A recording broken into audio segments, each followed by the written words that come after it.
क्या इफ्तार के बाद आपके मैदे में बोझ, गैस या जलन होती है? क्या खाना खाने के बाद सुस्ती आ जाती है? आज हम बताएंगे वो बड़ी गलतियां जो तकरीबन सब लोग इफ्तार में करते हैं। आखिर तक देखें, एक आदत बदल ली तो मसला कम हो सकता है। पूरा दिन खाली पेट रहने के बाद हमारा मैदा नाजुक हो जाता है। उस वक्त इसे हल्की और आसान चीज़ों की ज़रूरत होती है, लेकिन अक्सर लोग क्या करते हैं, इफ्तार होते ही समोसे, पकोड़े, तली हुई और भारी चीज़ें खा लेते हैं। इससे मैदे पर अचानक दबाव पड़ता है, हाजमा सुस्त हो जाता है और गैस, जलन या बदहजमी शुरू हो सकती है। दूसरी बड़ी वजह यह है तेज़ी से खाना। जल्दी जल्दी खाने से मैदा सही तरह काम नहीं कर पाता। तीसरी गलती है ठंडे मशरूबात का ज़्यादा इस्तेमाल। ये वक्ती सुकून देते हैं लेकिन हाजमे को मुतासिर कर सकते हैं। इफ्तार खजूर और पानी से करें, फिर हल्की चीज़ जैसे फल या सूप लें। कुछ वक्फे के बाद असल खाना खाएं।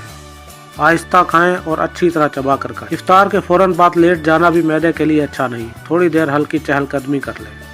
अगर आप चाहते हैं कि इफ्तार के बाद तबीयत हल्की रहे और मैदा ख़राब ना हो तो इन सादा बातों को याद रखें। ऐसी मज़ीद मुफीद मालूमात के लिए हमारे साथ जुड़े रहें।